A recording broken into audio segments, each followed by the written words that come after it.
वह घर के कामों में कोई रुचि नहीं लेती थी। सुबह देर तक सोना, दिन भर मोबाइल में व्यस्त रहना और शाम होते ही सहेलियों से वीडियो कॉल पर बातें करना उसकी दिनचर्या बन चुकी थी। जब भी सासू माँ उसे कोई काम करने को कहती, वह टालने की कोशिश करती या अनसुना कर देती। सुमित्रा देवी एक सुलझी हुई और शांत स्वभाव की महिला थी। उन्होंने अपनी पूरी जिंदगी घर परिवार की सेवा में लगा दी थी। वह चाहती थी कि संजना भी घर के कामों में रुचि ले और परिवार के साथ खुले मिले, लेकिन संजना के व्यवहार ने उन्हें निराश कर दिया। घर के बाकी सदस्य भी धीरे धीरे समझने लगे थे कि संजना को परंपराओं और रीति रिवाजों से कोई खास लगाव नहीं है। वह आधुनिक सोच की थी और ससुराल के नियम कायदों को बेकार समझती थी। अगर सासू माँ उसे कोई सलाह देती तो वह उनकी बातों को अनसुना कर देती और कभी कभी ताने भी मारती।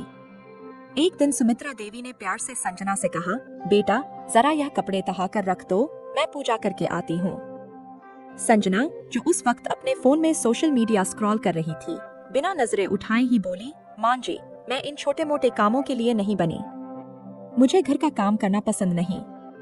यह सुनकर सासू माँ कुछ पल के लिए चुप रह गईं। उनके चेहरे पर हल्की उदासी आ गई, लेकिन उन्होंने कुछ नहीं कहा। उन्होंने मन ही मन सोचा कि शायद समय के साथ संजना की सोच बदलेगी और उसे परिवार की अहमियत समझ में आएगी। लेकिन संजना का व्यवहार धीरे धीरे और अधिक असंवेदनशील होता गया।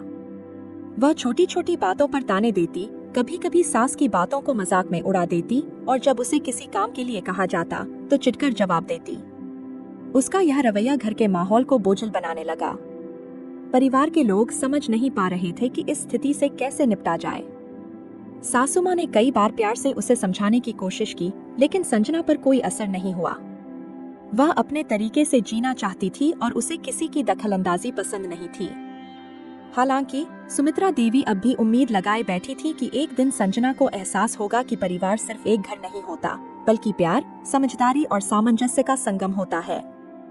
लेकिन क्या सच में ऐसा होगा? यह तो आने वाला वक्त ही बताएगा।